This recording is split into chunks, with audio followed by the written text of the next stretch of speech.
Bueno, buenas tardes con todos. Ya llegó Ulises, estábamos esperándolo. Bueno, vamos a presentarles el panel de soft landing y justamente retos y tips para un soft landing exitoso. Mi nombre es Juan Carlos Crespo, soy el líder del proyecto del Fondo de Fondos, el Fondo de Capital para Experimentos Innovadores desde el Banco de Desarrollo en COFIDE. Y bueno, quiero presentarles primero a Alejandra de Microsoft, a Diego de Newtopia, a Camilo de Clicko, perdón, y a Ulises de HolaClick. Antes de empezar, quisiera romper un poco el hielo y que cada uno se presente y nos cuente un poquito qué servicios está dando y un poco cuál es su experiencia que nos va a servir de background para desarrollar luego esta conversación. Por favor, Ale. Empiezo yo, muchas gracias por la invitación. Contarles que desde el lado de Microsoft nosotros tenemos plataformas, tecnologías que ayudan a las startups.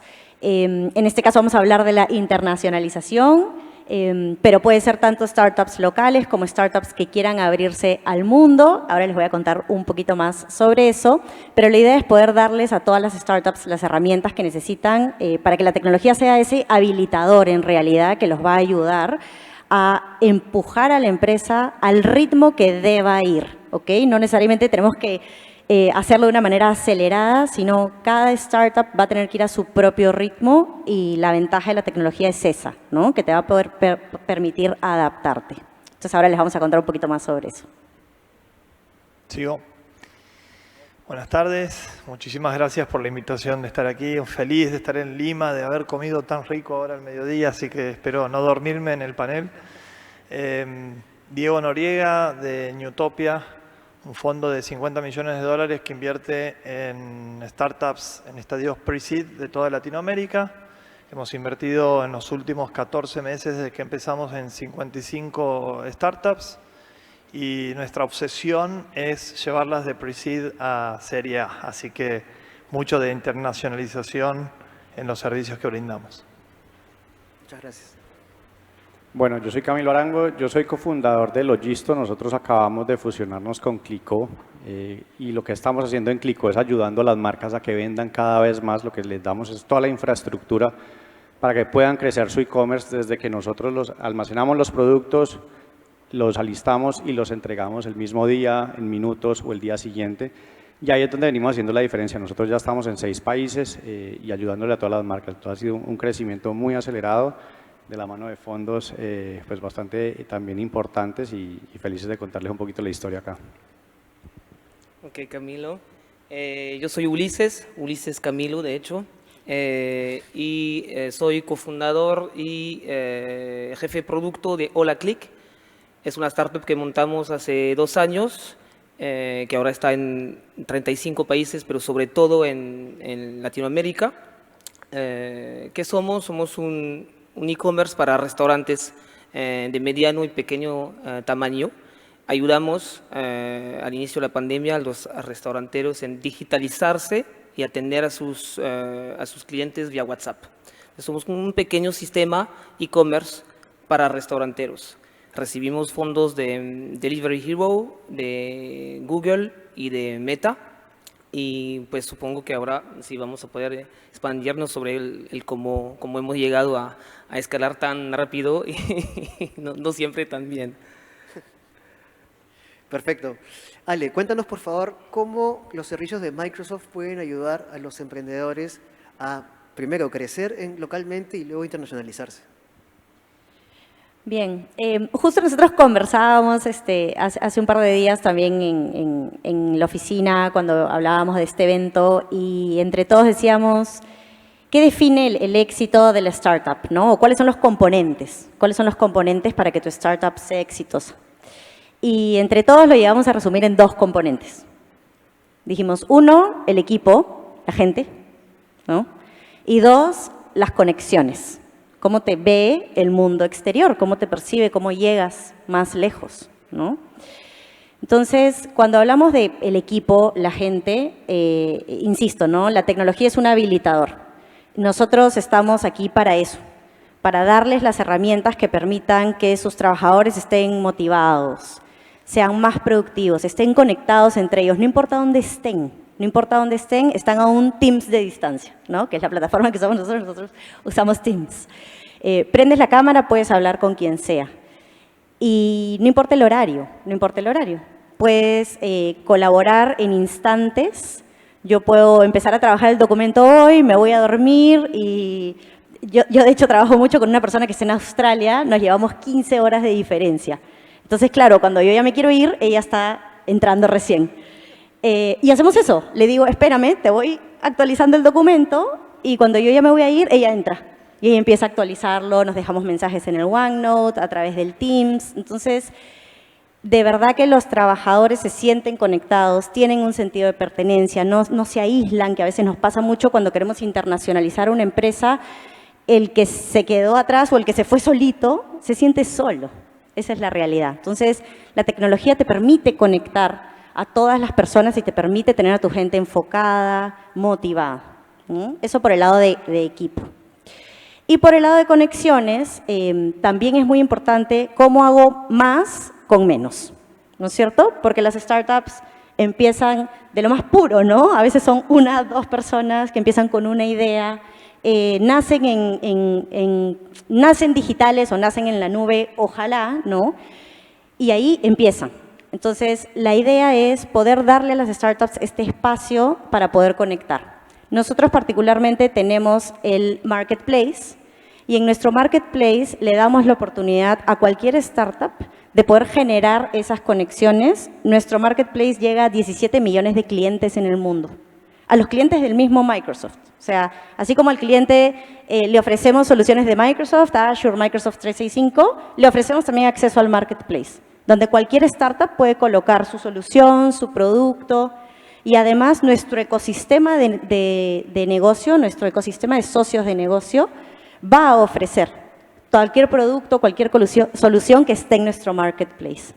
Entonces, cuando hablamos de conexiones, ahí mi recomendación sería busquen alianzas, apalánquense lo que el otro está haciendo, no estén solitos y usen la tecnología como ese habilitador para poder llegar más lejos. De acuerdo, muchas gracias. Y en tu caso, Diego, desde Newtopia, como un VC, como un inversionista, pero con mucha experiencia también como emprendedor, ¿cómo así el fondo y cómo así el papel del VC ayuda a estas inversiones a internacionalizarse, a escalar? ¿Cómo trabajan ustedes eso con los founders? Para nosotros es bastante fácil armar el esquema porque venimos emprendiendo los 6 partners hace más de 24 años. 2 de los partners somos emprendedores de Endeavor. Yo lamentablemente soy la ovejita negra. Después tengo mi otro partner emprendedor de Endeavor que es unicornio, entonces yo soy el malo. Pero es básicamente pensar en qué nos hubiera gustado tener a nosotros hace 20, 15, 10 o 5 años. Y en términos de expansión, y más viniendo de la Argentina, sabes que la Argentina está buenísimo comenzar y después salir lo más rápido que puedas, ¿no? Vos mencionabas recién, con mucho acierto creo, en términos del equipo. Y el equipo armar desde el primer momento es fundamental, el equipo de socios, pensando cuál es la visión completa de esa compañía, si no la startup no es viable. Puede ser una pyme que funciona a nivel local, pero definitivamente que si van por el camino de ser invertibles por VCs, tienen que mirar hacia otros países. Y creo que esto aplica a cualquier otro país latinoamericano. Somos una región súper fragmentada y seguramente en Serie A van a necesitar capital como el tuyo, que has conseguido capitales de Google, Meta, etcétera, que no necesariamente son de la región o de Delivery Hero. Entonces, el tema del equipo es fundamental y para mí también es la actitud que tiene ese equipo. Puede tener muchas ganas, nosotros le sumamos herramientas, le sumamos conexiones, tenemos esa, como decía antes, ¿no?, obsesión de ver progresar a los equipos, de desafiarlos permanentemente y lo hacemos a través de metodologías. Primero en Pre-Seed implementamos metodologías de ejecución, OKRs, en donde ahí empezamos a ver cuáles son las ganas de crecer del equipo, lo tanto que se desafían para ponerse objetivos, lo tanto que se alinean como equipo. Metodologías que tienen que ver de crecimiento, entonces ves todos los canales que tienes para hacer discoveries, aprendizajes y ver qué puede funcionar primero en un país como Argentina, Bolivia, Perú, cualquiera que sea tu país local y que después seguramente vas a replicar en los otros países en donde vas a hacer expansión. Tercero, el de expansión. Entonces, cuando vos tienes una matriz de países, como decíamos antes, una gran cantidad y tienes muchas opciones, es fácil irte y distraer recursos. Entonces, entendamos que como startup estamos administrando recursos financieros, que es el que más se lucha, pero nos olvidamos por ahí de los tiempos. Y el tiempo compite contra la atracción. No es lo mismo crecer a $1 millón de facturación anual de ARR en un año que en 3 años, ¿no? Entonces, justamente esa metodología de internacionalización, a nosotros lo que hemos aprendido es ir a un país relevante lo más rápido posible. Entonces, apenas tienes señales de product market fit en tu país local, pegar el salto, buscar conexiones, buscar fondos en estos países relevantes, que en Latinoamérica claramente hay 2, o es Brasil o es México. Les comentaba en el backstage que como emprendedor he emprendido 23 veces, he fallado 20, y 5 de esas veces intenté entrar en Brasil, y me volví con las manos vacías. Brasil es un país maravilloso para ellos. Entonces, si no lo haces con partners locales, con inversores locales, con una estrategia muy clara, con el equipo que hablábamos inicialmente, con una estrategia de growth y creo yo con una estrategia de partnerships en donde puedas complementarte con otros en términos geográficos, en términos de que ya han caminado las relaciones, ya tienen la confianza necesaria para que vos con un buen producto le puedas agregar valor desde el día número 1. La cosa es posible tanto en México como Brasil. Y para la Serie A, finalizando, es fundamental intentar tener este mindset de global. La pandemia nos ha traído competidores de todo el mundo, pero también nos ha abierto las puertas a todo el mundo. Hoy una compañía B2B o una compañía de software puede escalar rápidamente y si se anima, puede aspirar a países por fuera de la región. No, correcto. Quiero dejarlo lo de Brasil y México para una siguiente pregunta, para hacer así un doble clic sobre eso, que va a estar muy interesante. En tu caso, Camilo, perdóname, con HolaClick, tengo un problema porque HolaClick y Clicko son tan similares que se me paran cruzando en la cabeza. ¿Entendemos? Sí se entiende. En tu caso, Camilo, tú empezaste en Colombia y te has expandido a varios países de Sudamérica. ¿Cómo ha sido ese proceso de expansión? ¿Qué nos puedes comentar? ¿Qué has aprendido para que los otros emprendedores también puedan recoger esa experiencia? Yo creo que lo primero es tener una ambición muy grande, un poco lo que decía Diego. Yo creo que uno tiene que creerse de verdad que lo que está haciendo puede trascender fronteras, que el producto que uno tiene es lo suficientemente bueno para llegar a otros territorios. Eso es, digamos, el punto fundamental. Pero además tienes que tener el equipo que quiera acompañarte en eso y los fondos, que muchas veces son ellos los mismos que te están presionando, te están diciendo, esta oportunidad está en México, ¿por qué no la vamos por ella? Y a veces, si es primera vez que uno está emprendiendo, de pronto puede tener un poquito de susto, uno puede decir, ¿será que sí? Todavía me falta mucho más por conquistar en este país. Pero ahí es donde los fondos y el equipo que estás armando hace toda la diferencia, porque es los que te ayudan a no embarrarla. Y por eso es importante no solo tener unos excelentes founders, pero adicionalmente poder montar al equipo, ojalá gente con experiencia, gente que ya haya abierto territorios, que ya la haya embarrado las veces que sean necesarias, para que tú no cometas esos errores. Entonces yo creo que eso ha sido fundamental, pero sobre todo es esa ambición de querer lograrlo y tener el respaldo de todos los equipos. Y luego nosotros, por ejemplo, tenemos un playbook donde vamos, digamos, abriendo, pero claramente esos playbooks toca ajustarlos a la realidad local. No todo lo que te funcionó en un país te va a funcionar igual. Pero hay ciertas cosas que sí, o sea, el equipo que contrates local tiene que ser del más alto nivel, tienes que entender con quién te va a abrir las puertas, cómo vas a crecer con ellos. Y ojalá, a medida que tú empiezas a crecer, poder ver cómo un país puede apoyar al otro. O sea, no tienes que replicar la estructura en otro país.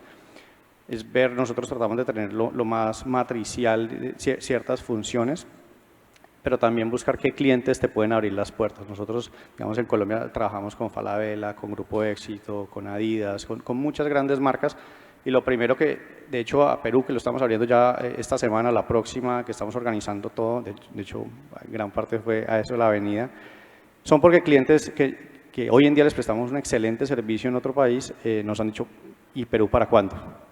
Necesito esta misma calidad de servicio en Perú. Entonces, claro, hace un poquito más fácil, o sea, no muchísimo más fácil, pero sí un poquito más. Y ya tienes, por lo menos, en el caso de nosotros, tenemos paquetes para empezar a mover la próxima semana y hace toda la diferencia. No, correcto. Y Ulises, en tu caso, ¿cómo ha sido la expansión? ¿Cómo ha sido empezar una startup desde Máncora y levantar dinero de estos inversionistas tan internacionales y tan especiales? Suena terrible así, ¿no? Dicho así, desde Máncora. No, me fui después a Máncora. Empezamos en Lima, 2 de los 4, que somos 4 fundadores, y 2 ya estaban, uno en Colombia y otro en Europa. Pues de hecho ya estábamos tan internacional, ¿no? Trabajando con horarios diferentes, sobre todo él, que está lejos, que está en Europa. ¿Cómo fuimos al internacional? Vino de por sí, por el producto, porque ya tenemos un contexto, como bien dices, que ya en todos los países de Latinoamérica ya hay un estándar de los pedidos de comida que los ha establecido las grandes empresas Rappi, iFood, respectivamente en su país, ¿no? Hacia los clientes. Digamos que el público ya estaba preparado, ¿no? Y de manera homogénea. Después, pues por el idioma, obviamente, pues fantástico Latinoamérica para emprender un solo idioma, y ya de Chile hasta México, ¿no? Hasta California y Florida. Y muy rápidamente, sabiendo que México y Brasil son los países que cuentan frente a los inversionistas, la prioridad fue puesta en, bueno, Perú es el lugar donde todos nos conocimos, donde tenemos más contactos, pero igual hemos trabajado y tenemos un poco en otros países, pero va a ser nuestro MVP. O sea, en Perú vamos a hacer un MVP, yo salí de hecho así en mi distrito, a hablar con los restaurantes, empezar a hacer funcionar esto, y cada uno salió en su lugar donde estaba, en España, en Colombia, ¿no? Pero rápidamente buscamos ir a Brasil y a México. Y de hecho, como decías, pues algo que funciona en un lugar no funciona en el otro. México nunca nos funcionó, y todos los países, hasta, no sé, un país mucho más pequeño, Nicaragua, funcionaba mucho mejor que México, que tiene una población mucho más grande, ¿no? Entonces nos preguntamos un montón por qué, y por qué Brasil estaba explotando, que al menos Brasil estaba explotando. Y después lo entendimos viajando a México. Ah, excelente. Ahora quiero regresar desde ti, Ulises, hasta Ale, para cambiar un poco la dinámica. Y en tu caso, Ulises, siendo francés y teniendo además otros socios que también son europeos, empezar en Perú, adaptarte a una nueva cultura, ¿cómo fue ese soft landing también que tuviste que hacer en este propio país donde lanzaste las operaciones? Yo creo que a mí es importante poder entender, ¿no?, cómo nuestra cultura también puede ser en un momento una barrera a la entrada o no, ¿no? Bueno, de hecho, a mí, en este caso, el Perú me ha ayudado o sea, es una tierra de emprendimiento para mí, mucho más fértil que la Europa que yo he conocido. Efectivamente, soy francés, he vivido, me he crecido en París, y a partir de los 20 años he salido, pero Perú siempre me ha fascinado por esto, por esta capacidad, esa facilidad para emprender. Después yo ya tenía 10 años viviendo en Perú, ya estaba cholado, internacionalizado, tropicalizado, y había trabajado en otras industrias, entonces, o sea, no es que tenía que saltar una brecha de este lado. Pero quiero volver hacia un punto importante, como mencionabas, la internacionalización. De hecho, hay algo que no hay que confundir la internacionalización y el momento de escalar, ¿no? Porque partiendo de Perú, cuando sabemos que es un país con una población reducida, ¿no?, en comparación con los demás países de Latinoamérica, de hecho, como bien decías, tienes que ir al país relevante, ¿no? Y el país relevante, en este caso en el mismo idioma, va a ser México, ¿no?, por ejemplo. Y Y una cosa es decir, cuando entramos a Y Combinator, que es un concurso para startup que ganamos, nos dijeron, si tus clientes están en Estados Unidos, tienes que viajar a Estados Unidos. Y segundo consejo, no escales nunca, hasta tener de verdad, ¿no?, tu prueba hecha, ¿no? Bueno, hicimos todo lo contrario. Fuimos a todos los países y escalamos un montón. Que de hecho fue una apuesta que nos sirvió para la inversión, ¿no? Porque teníamos cifras que enseñar, ¿no? Entonces, solo quería volver sobre estos conceptos de internacionalizar y escalar. A veces se mezcla un poco. Y bueno, nada, eso fue nuestro caso. No, buenísimo, muchas gracias. En tu caso, Camilo, ¿cómo fue ese soporte del VC y luego esta fusión que has tenido para poder escalar? ¿En qué momentos y cómo te ayudaron para poder hacer esa expansión? No, nosotros con los fondos mantenemos una cadencia constante con inversionistas y tratamos de tener ángeles también que sean claves, que hayan vivido esta experiencia. Entonces uno lo que más necesita de un fondo es, pues, claramente la plata, funciona muy bien, pero uno lo que más quiere es gente que te pongan en contacto, o ellos a veces son los mismos que te atienden el teléfono y te dicen, mira, hazlo así, así, o tienen una red de asesores que también te pueden poner a tu disposición. Y eso es lo que uno más debería sacarle provecho a los fondos. No solo que te inyectan esa adrenalina y esa visión, te conectan también con otros founders, y yo creo que al final es esa red que tú empiezas a tener acceso la que hace toda la diferencia. Yo creo que ahí es donde ha estado un poco el éxito de esta expansión de Clicó. Y sobre todo, pues, saber oír muy bien todos los consejos, saber hacia qué decisiones quiere uno tomar como founders, pero tener muy clara la meta y uno saber, o sea, que lo que queremos es una expansión global. ¿Y cómo la vamos a lograr? La vamos a lograr a través de mergers, la vamos a lograr orgánica, y ver cómo, y dependiendo de esa meta que uno tenga, empezar a tocar las puertas que te van a abrir y te van a llegar ahí. Entonces los fondos han sido fundamentales en eso, pero sobre todo es la red a la que te empiezan a dar acceso. Correcto, y justo un poco hablando de eso, se habla mucho que el VC debe aportar este smart money, no solo el capital, que obviamente es importante para poder escalar, pero también esa red de contactos, esos conocimientos, y que son conocimientos que el VC también los ha tenido que adquirir, y muchas veces también equivocándose. Y por eso vuelvo un poco a tu pregunta, y lo hablábamos el otro día también en nuestro comité con el fondo de fondos, qué importante es equivocarse y aprender de los errores, porque eso finalmente es experiencia. No hay que sentirnos mal de decir como tú, que no dices, no, me equivoqué 20 veces, pero tengo 20 aprendizajes para aplicar, ¿no? Me equivoqué entrando a Brasil, me equivoqué entrando a México, pero ahora ya no me equivoco. Entonces, ¿cuáles son esos aprendizajes? No voy a pedirte los 20, porque no se nos acaba el tiempo, pero de esos, ¿cuáles son los más importantes que has aprendido de estos, no quiero llamarles fracasos, lecciones aprendidas?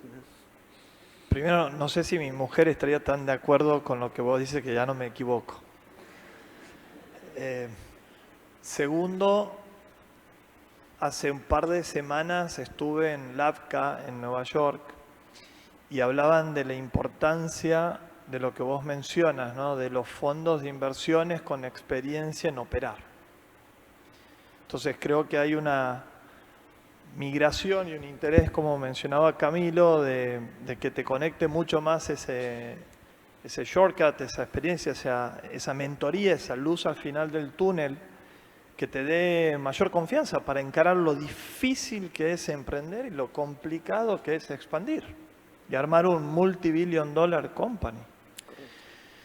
Y acerca de los aprendizajes, déjenme hacerles un par de preguntas a la audiencia y por favor levante la mano si es sí o no. ¿Cuántos de ustedes están emprendiendo ahora? Ok, más o menos 60%. ¿Cuántos de ustedes tienen socios en otros países que no sea su país? ¿5%? Muy bien. ¿Cuántos de ustedes han hecho una publicación hoy en LinkedIn acerca del evento? 5%, 4%. Bien, Susana, vamos todavía. Aprobada, Susana. Y es la que menos necesita porque tiene una anécdota, pero lo sigue haciendo. Y del punto al que quiero ir, señoras y señores, es que cuando uno busca armar equipos, contratar talento, coequippers, busca partnerships, busca clientes, busca inversionistas, tiene que tener un posicionamiento. Que ustedes estén hablando de su industria permanentemente, compartiendo ese conocimiento, los aprendizajes, las cosas que también han sido aprendizajes desde el punto de vista de que no la lograste hacer, que demuestres humildad, que demuestres resiliencia, te posiciona como un emprendedor o una emprendedora que verdaderamente tienes el drive y las ganas y la energía como para sacarla adelante. Tienes confianza en vos mismo como para decir esto lo vamos a poder hacer. Al final del día, esa confianza es la materia prima que se necesita para cualquier tipo de transacción, sea con un fondo, sea con un cliente. Y cuando estás hablando de un fondo, esa transacción, ese vínculo, va a ser al menos por 10 años. Es un casamiento. Entonces, creo que el tema del posicionamiento es muy importante y ese posicionamiento sienta las bases también para apalancar el crecimiento, generar atracción. Hoy Susana lo decía temprano, los unit economics son muy importantes, entonces sin tracción, sin entender cuáles son los drivers de esa tracción, difícilmente puedas alcanzar esa expansión, esa rapidez, esa velocidad que cualquier startup necesita. Y desde luego que lo otro, volviendo a la pregunta inicial, son los socios.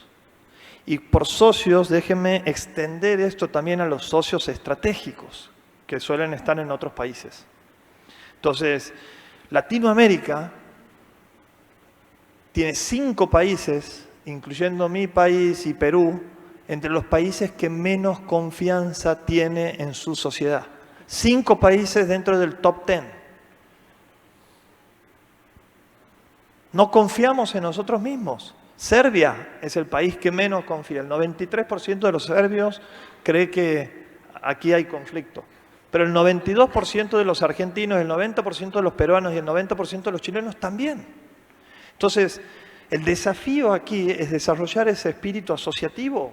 Lo que acaba de hacer Camilo, la verdad, un aplauso para Camilo que acaba de hacer un M&A y está en un montón de países y tiene otra visión a futuro.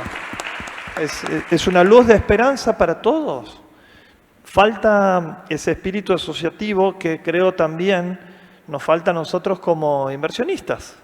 Y que yo, de nuevo, viniendo del LABCA y viendo un panel de fondos que se desnudan y que dicen cuál es la cultura que tenemos que crear como si fuésemos una startup, dando también una imagen de liderazgo hacia los demás. Me da mucha esperanza y la verdad, como le decía a mis socios de AWS, yo siento de que he nacido 20 años después de lo que debería haber nacido. Nosotros hablando sobre las 55 startups que tienen un bono y que no lo están cumpliendo del todo y que podrían bajar 10 veces la cantidad de lo invertido. Entonces, creo que son herramientas que tienen servidas sobre la mesa hoy ustedes. Me encantaría poder emprender en este momento, pero háganlo de manera más inteligente, aprovechando los aprendizajes que nosotros ya hemos tenido que aprender golpeándonos. Y así nos ha quedado la cara como esta, ¿no? Muchas gracias. Ale, desde tu lado, y justo hablamos de los partners, qué importante es tener un socio estratégico para aterrizar bien en ese país. En este caso, ¿cómo Microsoft, los servicios de Microsoft, o cómo ustedes pueden ayudar justamente a poder abrir nuevos mercados, ¿no? ¿Cómo hacen para tener esa conexión? Súper importante. Yo diría que son 2 cosas. La primera es, y es curioso, ¿no? Porque claro, todos hablamos castellano, pero no, el peruano habla peruano, el colombiano habla colombiano, el mexicano habla mexicano, y esa es la realidad. Entonces, encuentren socios de México. Tú lo decías muy bien, Diego, ¿no? Vamos a México, encontramos socios que conocen el mercado, que ya cometieron errores, que ya aprendieron de sus errores y hagamos alianzas con esas personas que ya lo vivieron, ya recorrieron ese camino Y confiando en esos socios, podemos apalancarnos de todo eso que han aprendido y hasta dónde han llegado. Y es un poco el ecosistema de partners que tenemos nosotros en Microsoft. Particularmente yo hablo por Latinoamérica, pero esto lo tenemos en todo el mundo y esa es la idea. La idea es poder llegar a esos socios que van a poder posicionar la solución del startup en ese mercado específico, con esas salvedades que solo ellos conocen, que solo el mexicano conoce, que solo el colombiano conoce, que solo el brasilero conoce, ¿no? Eso es uno, los socios, muy importante. Y lo segundo que les diría es, y de nuevo, con la recomendación de cojan todo lo aprendido, no intenten reinventar la pólvora. Hay mucha estructura que ya existe. Lo decía Ulises, ¿no es cierto? Cuando tú decías, claro, aprendimos estos mundos de la comida. Había muchas cosas que ya eran homogéneas. Usemos lo que ya existe. Nosotros como Microsoft, por ejemplo, a las startups les damos esa estructura inicial que tiene toda la parte administrativa, que tiene toda la parte legal, que tiene toda la parte contable ya armada y aterrizada a ese país específico. Entonces, el startup simplemente se sube a la plataforma, ya tiene todo este sistema de facturación, de revisión de contratos, ya lo tiene todo, tiene el ecosistema de partners y eso les va a generar no solo poder acelerar, ¿no es cierto?, esa aterrizada en ese mercado específico, sino al final son costos que te ahorras. Hay hasta 40% de costos operativos que te podrías estar ahorrando si te apalancas en esas estructuras que ya existen. Entonces, esa es un poco la idea de lo que les podemos ofrecer. Buenísimo, buenísimo. Quiero hacer acá una pregunta abierta para cualquiera de los cuatro del panel. Uno más pueden ser dos que respondan. Hemos hablado mucho de empezar en nuestro país y saltar al mercado relevante, sea Brasil, sea México. Perdón. O Estados Unidos, o Europa. Sí, sí. O Asia.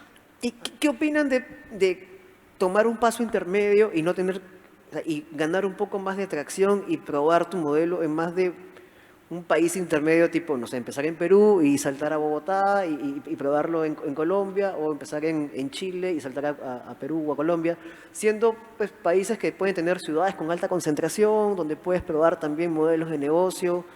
¿Eso es factible o es como desperdiciar el capital que podría ser mejor usado en un mercado mucho más grande?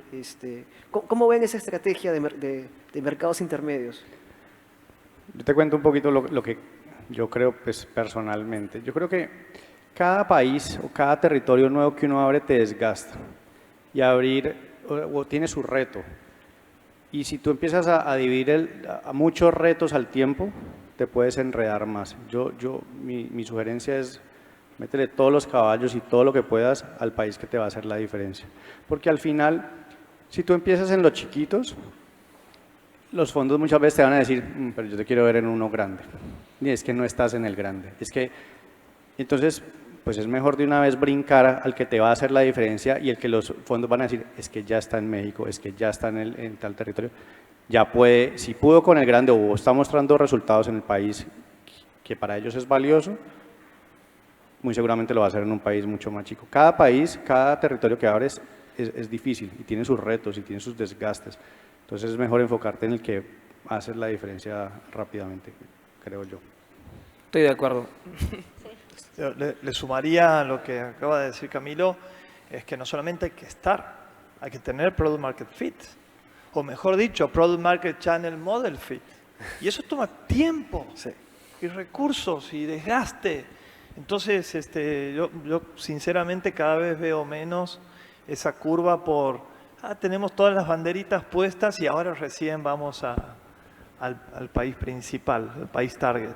Porque después hay que saltar al mercado global, es lo que te van a pedir. En Serie A seguramente vas a necesitar fondeo principalmente de los Estados Unidos, ¿no? Donde concentra mayor cantidad y calidad de fondos. Entonces, si no tienes Product Market Fit en mercados relevantes, la penalización de la evaluación, las dificultades que vas a tener para generar ese interés por parte del otro fondo, y ni hablar del FOMO que tanto se habla hoy, ¿no? De generar FOMO, no lo vas a hacer a no ser que tengas algo relevante en países relevantes. Nosotros tenemos una frase que se repite mucho, el que vende en Brasil, vende en cualquier lado. Sí, suscribo. Nos quedan 3 minutos. Solo preguntarles si tienen una reflexión final antes de cerrar el panel. En verdad me ha encantado conocerlos, conversar con ustedes, aprender de sus experiencias. Eso también es un espacio súper interesante. Aprender los errores del otro es muy importante también y es algo que valoramos mucho, sobre todo cuando analizamos fondos de inversión. ¿Qué has aprendido antes? ¿Cuál es tu track record? Es una parte de las lecciones de inversión también que vemos nosotros. Entonces, en su caso, ¿quieren cerrar con una reflexión? Ulises, por favor. Sí, ya que nos vimos que hay bastantes que están emprendiendo aquí, mi experiencia corta, humilde, única en startup es la que tengo actualmente y puedo decir que la diferencia se ha hecho, hemos hablado del equipo, se ha hecho también gracias a este concurso que ganamos. Sin esto realmente no creo que estaría aquí con ustedes hoy día. Y lo que ha sido significante para participar y ganar este concurso, claro, es el equipo.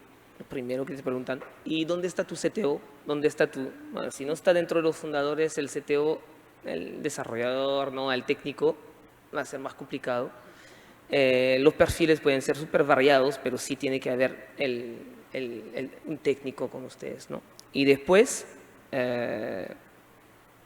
sí es haber tenido ya presencia en países relevantes, ¿no? O sea, desde el inicio, solo por poner la banderita, como decías, ¿no? Por ponerla de Brasil y desarrollar todo traducido ya al portugués, Google Translate con todo ahí, con una pequeña revisión, ¿no? Pero solo con tener esto, y al final el producto se vendía solo, ¿no? Google AdWords, etcétera, sin todavía tener que ir al país, ¿no? Después lo tuvimos que hacer, por supuesto. Pero tengo ejemplos de muy buenas startups peruanas que han fallado en este mismo concurso cuando ellos tenían mucho más tracción, o sea, eran sostenibles, con nosotros nada que ver, y siempre las puertas les fueron cerradas. ¿Por qué? Porque estaban, ¿no? en el mercado peruano. Entonces decían, pero ¿y qué más? ¿Y dónde más? Y solo por eso le decíamos, pero nuestro consejo siempre ha sido como, bueno, ¿sabes qué? Ábrete una landing page, pon un correo en el medio, ingresa tu correo si quieres participar. O sea, para que la gente se inscriba en una lista de México, Brasil, y que puedas mostrar esto. Mira, tengo tracción, solo que todavía no he hecho la plataforma para eso. Pequeño consejo de hacker de concursos. Buenísimo. Yo tengo un punto más que me gustaría decir a los peruanos. Y por favor, este es un evento de Venture Capital, no me tiren huevos los inversores. El emprender es muy complicado, es muy difícil. Muchas veces no es recomendable para la salud. Es largo y toma todo lo tuyo. O sea, todos tienen que sacrificar, los que están cerca tuyo sacrifican para que vos emprendas, tu familia principalmente. Así que si lo van a hacer, háganlo con muchísima convicción, con muchísima actitud. Júntense. Este es un gran evento y está funcionando bien, pero muchos peruanos me han dicho hoy, no hay otros eventos. ¿Cuál es la dificultad que tienen de juntarse en un bar a comer comida peruana tan exquisita? Una vez a la semana, una vez cada 2 semanas. Creen comunidad. No necesitan traer speakers desde otros países para fortalecerse entre ustedes, entre los aprendizajes. Las cosas buenas también que hay para dar. Así que, nada, mi mensaje final es, sí se puede hoy desde cualquier lugar del mundo al mundo. Así que vamos Perú, carajo. Vamos.